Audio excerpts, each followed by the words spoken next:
সুপ্রভাত। Family care ছাদ বাগানে সমস্ত ভাই ও বোনেদের সুস্বাগতম। আজকের বিষয় হলো পুঁইশাকের হারভেস্টিংই হলো পুঁইশাকের অতিরিক্ত ফলনের উপায়। অতিরিক্ত হারভেস্টিং, অতিরিক্ত ফলন পাওয়ার উপায়ই হলো আজকের বিষয়। আজকে আমি প্রতিবেদনে যেটি স্পষ্টত দেখাতে চলেছি সেটা হলো একটি ফ্যামিলিতে সপ্তাহে অন্তত 2 দিন পুঁইশাক কীভাবে হারভেস্ট করা যায় এবং সেটি প্রায় 7 থেকে 8 মাস একটি বাগান থেকে 2টি গ্রো ব্যাগে পুঁইশাক চাষ করে কীভাবে ইউজ করা যায় তারই পদ্ধতি আলোচনা করব।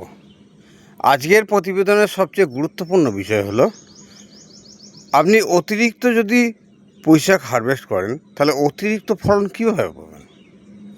সপ্তাহে 2 দিন মানে একটি বেডে সপ্তাহে 1 দিন হারভেস্ট করলে 2টি বেড থেকে সপ্তাহে 2 দিন হারভেস্ট করা যাবে। তার মানে 7 দিনের মধ্যে আপনাকে শাখা পোশাকাগুলোকে রেডি করে নিতে হবে, যেখান থেকে আমরা পুঁইশাকটা 7 দিনের মধ্যে ফলন পাবো। এখন আমি যে পুঁইশাকের বাগানটি দেখাচ্ছি সেটি 4 ফুট বাই 3 ফুট এটি বেড তৈরি করা হয়েছে। এই 4 ফুট বাই 3 ফুট বেডে 3 দিকে 10টি করে পুঁইশাকের বীজ দেওয়া হয়েছিল। 30 দিনের মধ্যে অলরেডি একবার হারভেস্ট করা হয়েছে। প্রথম 1 মাসের মধ্যে 2টি হারভেস্ট করলাম, কারণ ডগগুলো একটু বড় হলে তারপর হারভেস্ট করলেই ভালো হয়। এরপর কিন্তু আমরা প্রতি সপ্তাহে পুঁইশাকটা হারভেস্ট করব।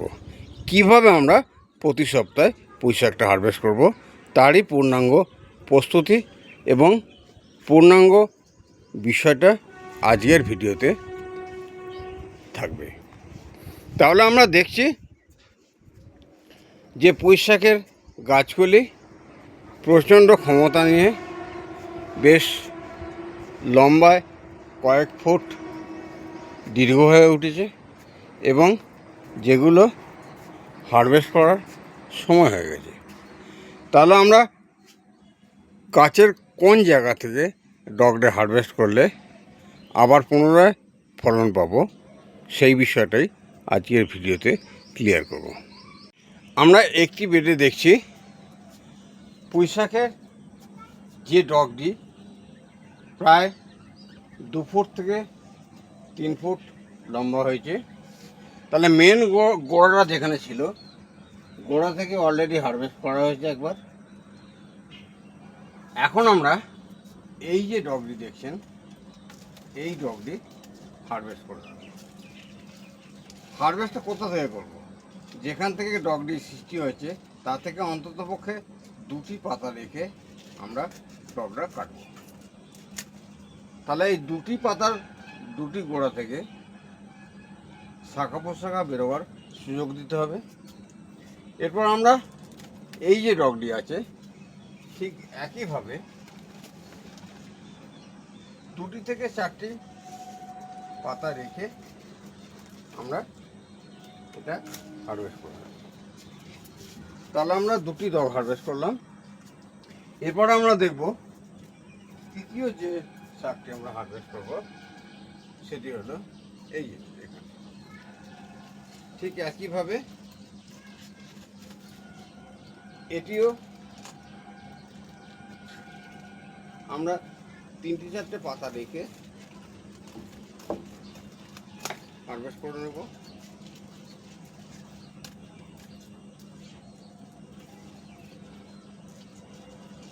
ঠিক একইভাবে দেখছি আমরা এখানে একটি ডগ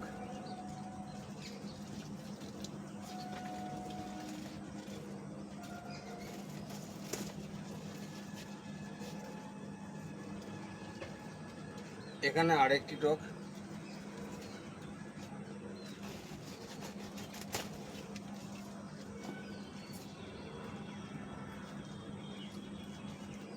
এখানে আরেকটি ডগ।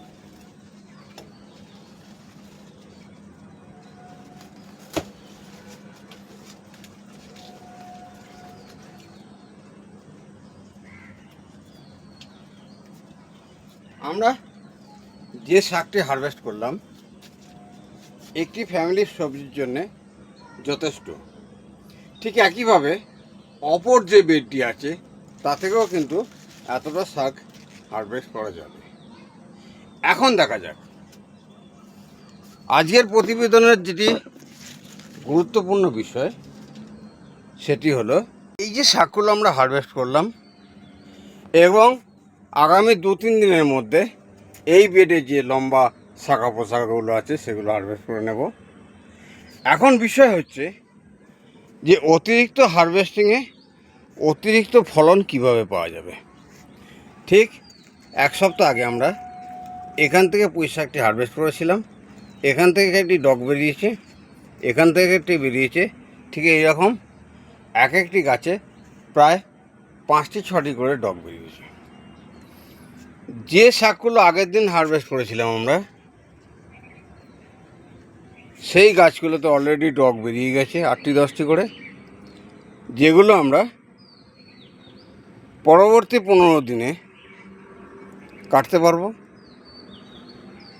তাহলে ঠিক আজ থেকে 1 সপ্তাহ পর অপর বেডে যে পুঁই শাকগুলো আছে এইগুলো যখন হারভেস্ট করব, আর 1 সপ্তাহ পরে আজকের হারভেস্ট করা মানে আগের সপ্তাহে যে হারভেস্ট করা হয়েছিল সেই ডগগুলো রেডি হয়ে যাবে। এখন ঘটনা হচ্ছে যে একটি বেডে 15 দিনের মধ্যে যদি আমরা পুঁই শাক হারভেস্ট করতে চাই তাহলে সেই গাছকে যথেষ্ট খাবার দিতে হবে। পুঁই শাকের খাবারের মেন যেটি হলো সেটি হলো পর্যাপ্ত জল। গাছের বেডের যে মাটি পুরো রসালো আছে, পুজোর ফুলগুলো সব এখানে দিয়ে দেওয়া হয়, পচে খাবার তৈরি হয়, প্রচুর কিচেন কম্পোস্ট তৈরি হয় বাগানে, যেগুলো প্রতি 15 দিন ছাড়া বাগানে দিয়ে দেওয়া হয়। এই যে পুঁই শাক হারভেস্ট করার পরেও, আজকে যখন পুঁই শাক হারভেস্ট করলাম, ঠিক হারভেস্ট করার পরেও গাছগুলো যে অবস্থা দাঁড়িয়ে আছে, আগামী 15 দিনের মধ্যে আবার পুনরায় হারভেস্ট করা যাবে।